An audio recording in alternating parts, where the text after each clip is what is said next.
recording. You know, initially when I wanted you on the podcast, I wanted to talk about the SEC, but considering your work at 680 in Atlanta, what's this week been like with Georgia Tech pulling the upset in Dublin? Well, we're the home of the Jackets, so we'll take it. That's for sure. But it's funny, Lawrence, because last year there were moments that were really good, but then at the same time, you watch Bowling Green. They got out to a 14-zip start against Bowling Green, who was not good, and they gave up 38 in a row. Like there was just this wild swing game to game, and even in the game as to what was happening. And so now you kind of see them with a new defensive coordinator, with a year under their belt, with the old quarterback and offensive coordinator coming back, and yeah, all of a sudden they could be pretty good. The schedule is really tough and it's backloaded. But I mean, they're going to be ranked. They might get to as high as number 15 because they should go 4-0 to start. So yeah, it's Tech has to. They have to earn it here. You don't get a lot of coverage for Tech day in, day out. They got to earn it, and they did something to earn it. So that's pretty cool. Watching the way that game started, Florida State went down. They really muscled their way down the field. They go for two. They get the two. It looks like, okay, this is the Florida State team that everyone was upset didn't make the CFP last year. And then the next possession, Georgia Tech was like, we got you. Like we didn't come over here to lose. I was impressed with their resolve to not be bullied on the field by Florida State. That's the thing that stood out. That was not a fluke. Like we've all seen games where a team wins, but you kind of know, hey, you couldn't replicate that. What they did, the way that they controlled the game with the offensive line, only 14 possessions in the total game, Lawrence. That's the fewest possessions in a game in FBS since 2020. So I mean, you controlled the clock. You did what you wanted to do, and that is something you can replicate. They didn't get a single turnover off FSU, and if you watch the game, I mean, if anybody got breaks, it was more FSU. FSU hits 250-plus field goals. You know how hard that is for college kickers. FSU gets a drive extended by a face mask. It's a legit call, but it should have been a sack, and they're off the field, and kid grabbed the face mask by accident. So if anybody caught breaks, it was FSU. They were the better team for the game, and it didn't feel flukish, and that gets your attention. You mentioned that even though you guys are the home of the Jackets, that it's difficult for Georgia Tech to get coverage. Clearly, the number one team in the country plays a few miles away down the road in Athens. So, and they've just been an incredible program since Kirby Smart got there. If Georgia Tech is going to take a little bit of that juice away, what do they have to do that? I mean, they can't take it away. There is no way. It's more just force yourself into the conversation in a way. And I think they can do that. One thing that I think helps too, Lawrence, is that people like Brent Key. I don't think nationally he has much of a profile yet, but if you are around him, he's just a very authentic guy. And I think people like that. They like that about him. He's a Tech alum. The guy before him, Jeff Collins, was a salesman, and he was constantly sell, hyping up. Oh, look at us. We've got Waffle House branding, 404 this. That's all great, except for they weren't good at football. And at some point, people saw through, hey, this guy's selling something, but he doesn't have anything to actually sell. And I think that in the case of Brent Key, even dog fans who don't want anything good for Georgia Tech, really, they kind of say, okay, I can respect that guy. I like that guy. So I think that's the thing that helps them the most, is that this feels like an authentic build after a very, very artificial product the last few years. So I saw you at SEC Media Days, and you were shocked to see me at SEC Media Days, and I get that. Like I'm glad that was the reaction that I got from a bunch of people, Heath. That like, wait, what are you doing here? Why is the score down in Dallas? I think that considering the footprint that the score has inside of Big Ten country, if we really start to think about where college football is going, it's going towards there being the Big Ten and the SEC. And I wanted to make sure, obviously, like I have the tie because of Bama. I wanted to make sure that we're out there covering what is maybe the most important league in college football. I'd love to know, as someone, you've done this a couple times, like what did you take away from the SEC Media Days and the expanding footprint of the conference? Yeah, it was really interesting being in Dallas. That's not something I imagine we're going to repeat on a regular basis, but it was still interesting being there that time and seeing what that's like. It's interesting how much, to me, the Texas people, I think they still aren't really aware how they fit in this conference. And everybody respects what Texas can be. We all know how much the resources are that they have, the talent in the state of Texas. Everybody gets it.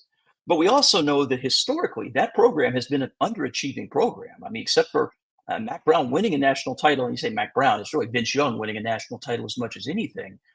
There's a lot of underachieving over there. Even Brown didn't go win Big 12 titles on a regular basis. So congratulations to Texas. They made the playoff last year. Really impressive year.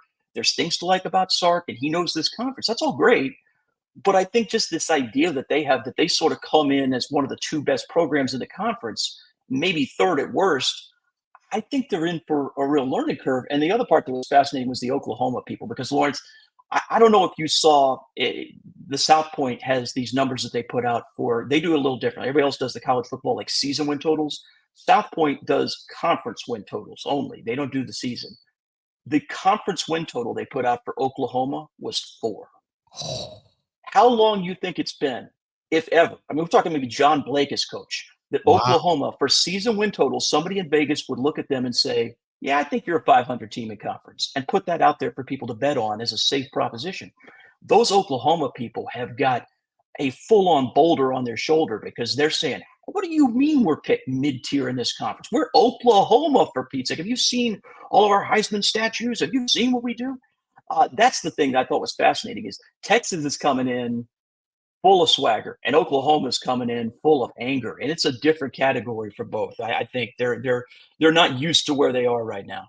I thought it was interesting just from the perspective of someone who isn't steeped in SEC football, like viewing it and seeing all of the different media contingents that were covering the team. And when Venables went up to the podium, there were so many Oklahoma outlets that were there. And I get it. Dallas is close to Norman. It's probably as easy of a commute as anyone from Norman is going to make in SEC coverage.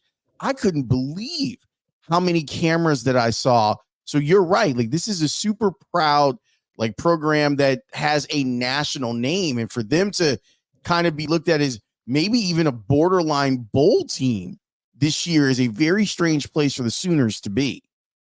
No, they're not comfortable with it, and yet, I mean, honestly, it makes sense. You look at them; they got a freshman quarterback who I think is really talented and showed how talented he was in their bowl game. But you also saw him throw 2 picks in that game, and he's probably got a little bit of a learning curve. And we don't really know that much yet about Brent Venables as a head coach.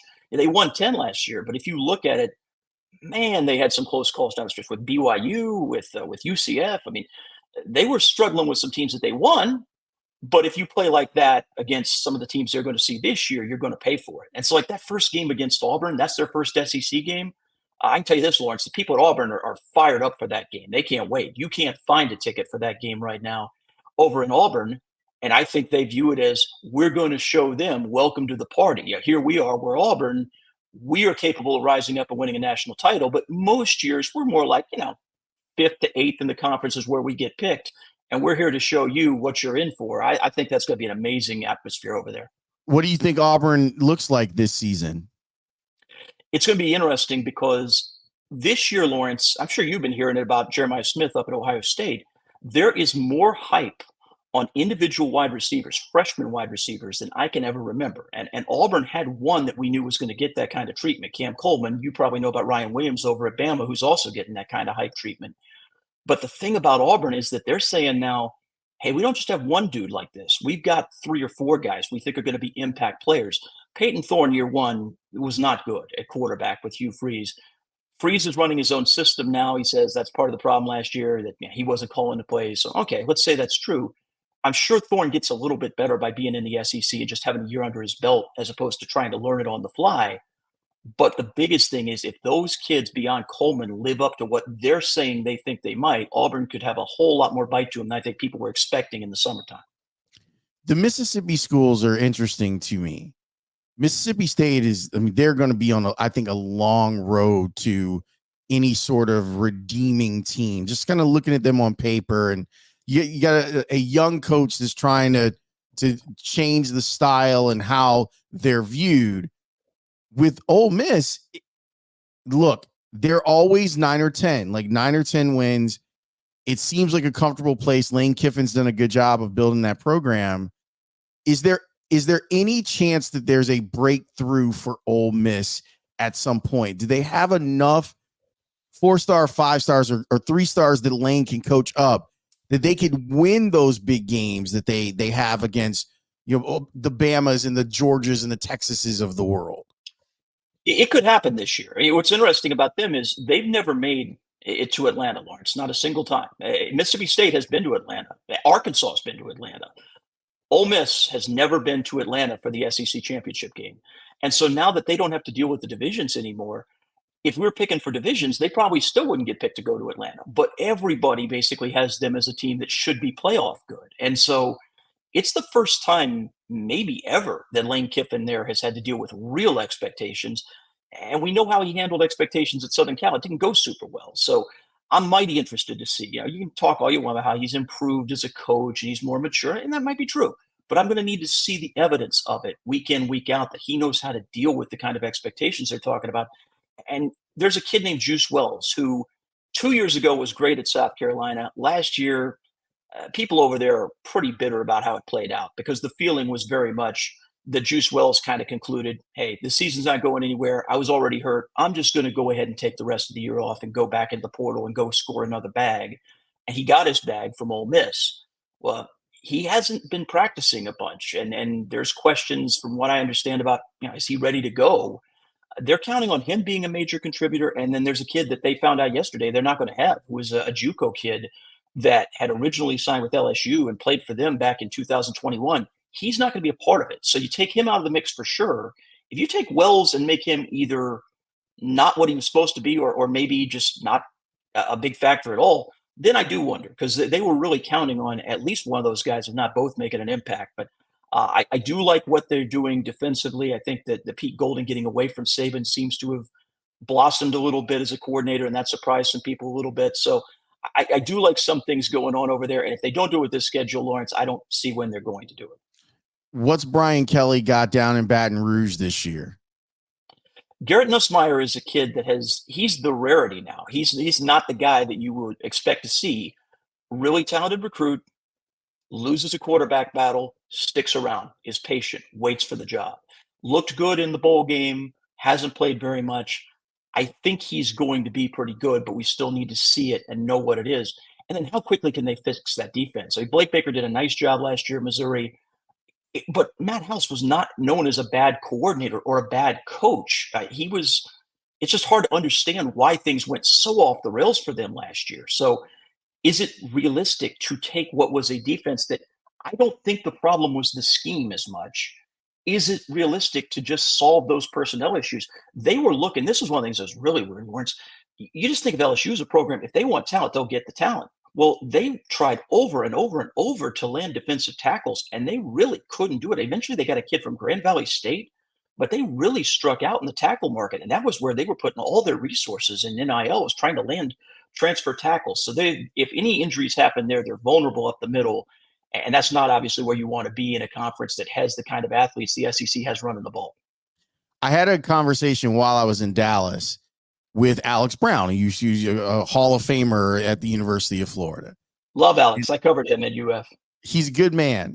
He and I have done television shows and radio shows together for a long time, but he lives and dies with Gator football.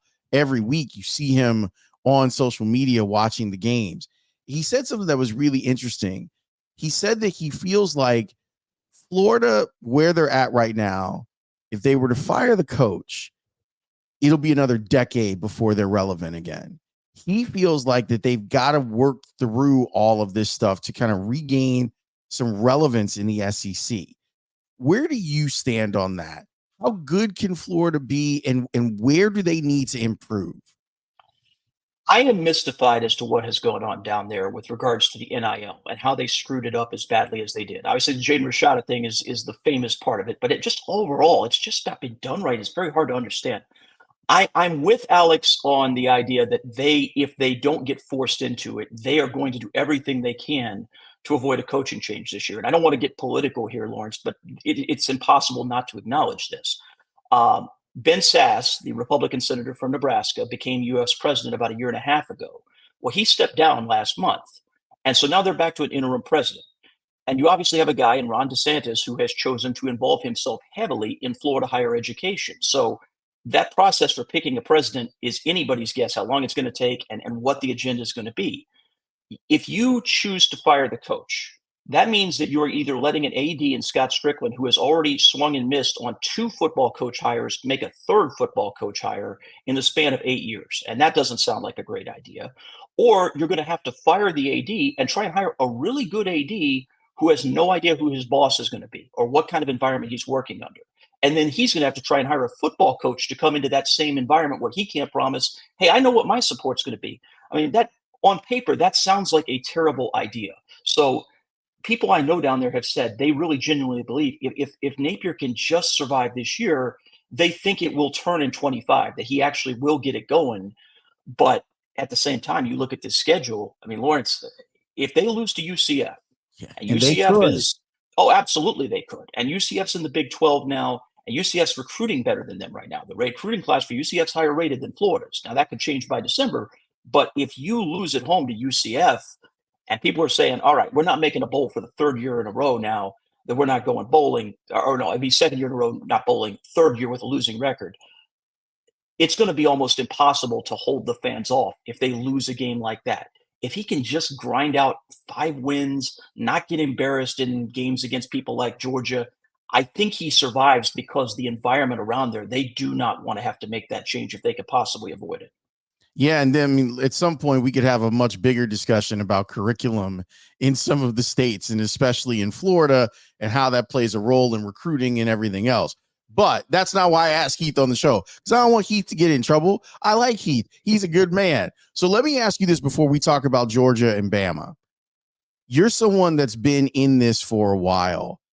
I've been to obviously a Bama game. I've been to Kentucky. I've been to LSU. I've been to Vanderbilt. Where else have I been? I've been to Georgia. I've been to Athens. What's your favorite place to go, or favorite thing when you go to SEC venues? Wow. Yeah, it's interesting because I'm curious to see what it's like. I've not been to Oklahoma for a game. I have been to Texas for one, and Texas is fun, but it's not one that, at least right now, I would think would be one of the best in the conference. I think LSU is the one that everybody needs to experience one time, especially with the game at night. That's the key. It needs to Yes. be at night. Don't go for a noon kick or 11 o'clock kick. That's not going to get it done for you. LSU fans, if they're in a good mood, are the most fun people in the world you could find to hang out with. But if things don't go well, just you don't need to get in anybody's face in the parking lot, because they are more than happy to fight with you if you decide that you need to talk a little bit. But I would say there probably has earned the reputation. Florida, it can be great when it's on, but lately it hasn't been, and so the stadium hasn't been full. Georgia is, because you were there. Georgia is a perfectly fine place to go. Athens is a great city. It is not known as a great game day environment that people are bouncing off the wall and go crazy. It's just not their vibe there. And I would tell you one place that's underrated for the game day environment is Mississippi State, because even though nobody has ever said, man, you know where I love to go? Starkville. That place is awesome. But on game day, when those people have the cowbells going, they will make your life interesting, and it'll be a fun place for that. Yeah. So my family, my mom's family, is from outside of Starkville, and my auntie Dot is a huge Mississippi State fan. So I got disowned when I went to grad school at Bama, and she's like, "Now you'll never get your bell." Like, so I agree with you. There is something to, not this time of year, October, November night game in Starkville. There's something like that's very crisp to it and incredibly intimidating with the cowbells.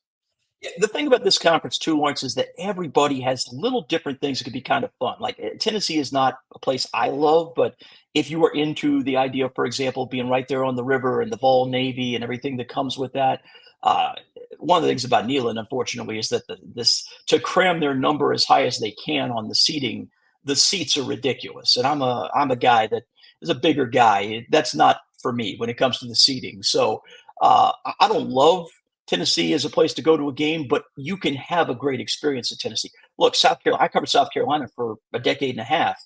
South Carolina, when they're on, can be as loud as any place, and that press box will literally sway. So, like almost any place you go in the SEC, if you catch them when they are into it, man, you can have a heck of an experience. And that's the biggest difference, Lawrence, between Big Ten and SEC to me is the Big Ten games I've been to through the years.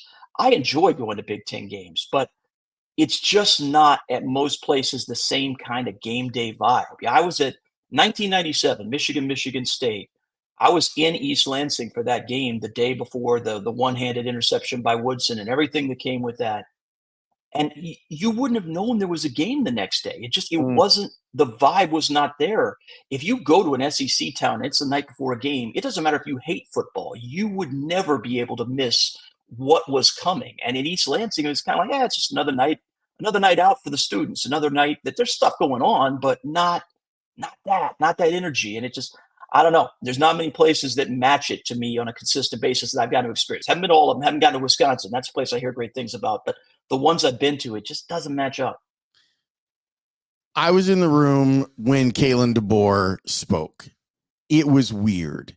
Not him. There wasn't anything weird about Kalen DeBoer. It was just a weird thing to have Kalen DeBoer up there in the front of the room while Nick Saban was in the back of the room.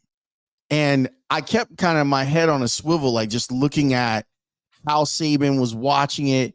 It was strange. These are strange times in Tuscaloosa. What are people down there saying about what Kalen DeBoer has available, having Jalen Milroe like come back and be a Heisman candidate, and how can he, if possible, get over the specter of a guy who's got an office in the place where you play football? He seems to have handled as well as you can. But again, handling the offseason is very different than handling the regular season. Again, I mentioned I covered UF. For 8 months at UF, I got to hear about how Ron Zook, this is a great change of pace from Steve Spurrier. Oh, he's so into recruiting. Steve didn't really like to recruit. All these things people were rationalizing with himself. And then 2 weeks in, Zook and Florida got their doors blown off at home by Miami. And all of a sudden, it wasn't so great to have Ron Zook instead of Steve Spurrier. So right now, everybody, Kalen DeBoer, this is going great. What a nice guy. And he's loosened up at practice. Heck, he brought an ice cream truck out to practice as a surprise for the guys. Saban would have never done that. What a nice guy. Okay, we'll see. Look, the guy's done nothing but win everywhere he's been. And as long as he wins anything close to the historical pace he's done, he's probably going to be okay. I am fascinated, though, to see that game with Georgia because Laurence, as well as anybody, Alabama has completely had Georgia's number, including last year. They have owned that game against Kirby. Even with Kirby and all the talent he's accumulated, they just seem to find a way to win that game. So if somehow in that game, Georgia doesn't just beat Alabama, I think fans could cope with the idea that this Georgia team, pick number one, might be good enough to beat Alabama. But if somehow Kirby puts one on Alabama, that's where I think the conversation's a little different. I like the fact that they've got 2 games to start that are not absolutely brutal. Western Kentucky can do some things, but the talent gap speaks for itself. USF, obviously, because of last year being such a close game, they should be mentally where they need to be to take on USF, who is better than last year, but certainly still nowhere close to Bama. So I think that they've got a couple of games to work some kinks out, and I think that's helpful. I'm mighty interested in that Wisconsin game. I would love to be able to be at that Wisconsin game. I was debating today whether or not I was going to go up because from Chicago, Madison is 2.5, 3 hour drive. It's an incredible city. Like Madison, Wisconsin, is a gorgeous campus. It's a great university, and they have a great football tradition up there. I'm thinking about going. Oh, it's be a great game, I'm sure, if you go. And Tyler Van Dyke, I just saw a report out of their camp where they were saying that they liked what they had seen, kind of a breakthrough from Tyler Van Dyke, that he completed 5 passes in a row. And I'm like, well, that doesn't sound very good. Van Dyke was kind of a broken guy when he left Miami. And last year they tried to take Tanner Mordecai and sort of wedge him in. And Luke Fickell making that decision to change what they do offensively so radically from that power style of football, he might be right. I'm not saying he's wrong because we have to wait and see what the project turns into, but it was such a radical shift. And I just don't know in year 2 with Tyler Van Dyke running it, if they're going to be what Phil Longo would like that offense to be. And if they aren't, then again, Alabama could make their life real interesting that day. But if they do get it cooking, who knows? And so I'd love to get a look at that game. I think it's going to be fun. In fact, it's funny, Lawrence, I'm actually going to be in Chicago that weekend because I'm going up there for Race to Wrigley, and I want to go to Will's Northwoods Inn. I know there's Badger fans other places, but I want to go to Will's Northwoods Inn and watch those Wisconsin Maniacs watch that football game. I'm hoping I'm going to be able to get in there. I don't know if I can or not, but I actually want to be there for that one because it's going to be nuts. Georgia looks like, to me, the team to beat in the SEC, and I don't think it's particularly close. I've got high hopes for Alabama. I know people have a lot of high hopes for Texas, as they should. I just don't. I see a real gap between those programs right now. So how good is Georgia? And if they're going to misstep, how would it happen? I'd be stunned if they misstepped badly. That doesn't mean they'll go undefeated. In fact, I think more people than not think, given the schedule this year, they probably will lose at least one game somewhere. But again, in the era of the playoff, you can have a free roll for everybody. So I would be shocked if they didn't make the playoff and pretty surprised if they didn't win the SEC unless something happens to Carson Beck. And if something happened to Beck, behind him, they've got Gunnar Stockton, who was a highly touted recruit, as anybody at Georgia would be. But they went and brought in Jaden Rashada, who, again, we mentioned him earlier. People know a lot more about Jaden Rashada for his recruitments than they do for his on-the-field play. But for Rashada to come in, before him, they tried to bring in Jordan Maeva. He was committed for like a day, the kid from UNLV, who was actually a really good freshman at UNLV. They were bringing him in, and then he flipped and decided to go to USC instead. So they clearly, knowing what they know about Gunnar Stockton, knowing about his eligibility, knowing about what they had behind him, they clearly said, we need to have somebody who's ready to come in and compete for the backup job and maybe be the starter in 2025 when Beck has gone to the NFL. And so that tells me, at minimum, they've got their doubts about what Stockton would do. If they had to turn to him for a long period of time, maybe he answers the bell, but they clearly have questions there. The other thing I would say, Laurence, is that you look at their receiving core, they don't have that one dynamic receiver. Last year, Ladd McConkey wasn't the classic example of that, but there's a reason the Chargers took him at pick 34. He caught everything. He got open.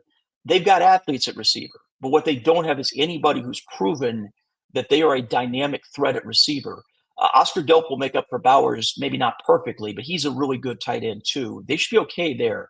But I do wonder, let's just say for whatever reason, some things have gone wrong. You're down 14-3 at the half like they were against South Carolina last year, and you need to throw the ball some to come back. Who's that go-to guy? Who's that guy who will make the big plays for you in that situation? They may have him, but we don't know who that guy is yet. And in the absence of Bowers, of Ra Thomas getting kicked off the team, there's some questions there. If they don't succeed, that's probably what happens.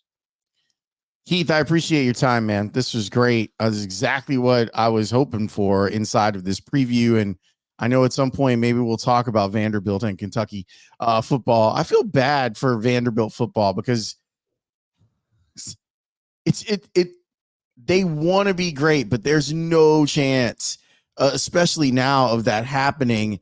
And it's such a great institution and such a cool little campus in Nashville and I like their head coach a lot, and it's just not going to happen for them. But I appreciate you spending some time on the podcast and breaking it down. I can't wait for the season to start. It's going to be fantastic.